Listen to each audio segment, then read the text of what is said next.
question, the member from Parkdale High Park. Thank you, Mr. Speaker. My question is to the Minister of Transportation.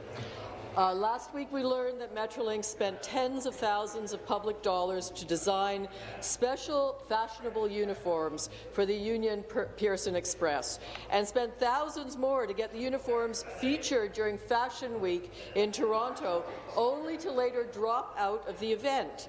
We know Metrolinx does nothing without the approval of the Minister of Transportation, and it was the current Premier who committed to the UP Express's flawed business model 6 years ago when she was Transportation Minister. But instead of taking responsibility for UP Express, the minister has scapegoated public servants who were only doing what they were told to do. Will the minister stop pretending that Metrolinx is independent of his ministry and finally accept responsibility for the UP Express blunders? Minister of Transportation.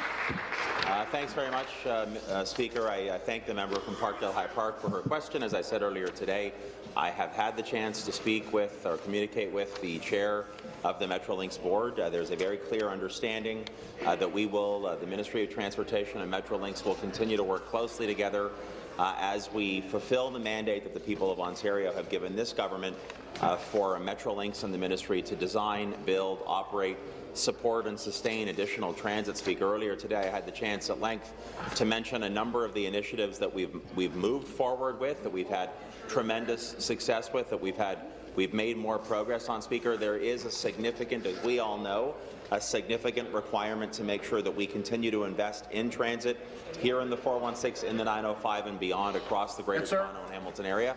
And I have no doubt, Speaker, that the team at Metrolinx, with whom I've worked closely now for close to 2 years, will continue to work with us to fulfill that mandate. Thanks very much. Thank you. Supplementary.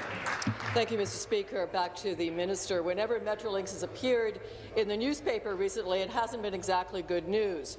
Union Pearson Express trains with expensive uniforms, but few passengers, a mile-long bridge carving through the Davenport community without public agreement, a gas plant suddenly appearing in plans for the Eglinton Crosstown, again without public consultation. How can the public trust Metrolinx to serve the public interest and spend billions in public dollars when the ministry is making the real decisions behind closed doors without any public support? Thank you. Mr. Thanks very much, Speaker. Well, I have to say I categorically reject the premise of that member's question on the follow-up, Speaker. Just a few days ago, the Premier of Ontario, thanks in large part to her leadership, stood alongside the team at Metrolinx and other members from this caucus at the Keelsdale station for the Eglinton Crosstown, Speaker. Let's remember that the Eglinton Crosstown, at $5.3 billion, is the single largest public transit project in Ontario history, and it's taking place because this Premier and this government have made the commitment and made the hard decisions to build transit, Speaker. And we're building that transit working closely, of course, with Metrolinx. What would be most helpful in this legislature occasionally, Speaker, is if members of the NDP would support the budgets that we put forward that will help us fund the transit that they allege that they think we need in this region. Thanks very much, Speaker.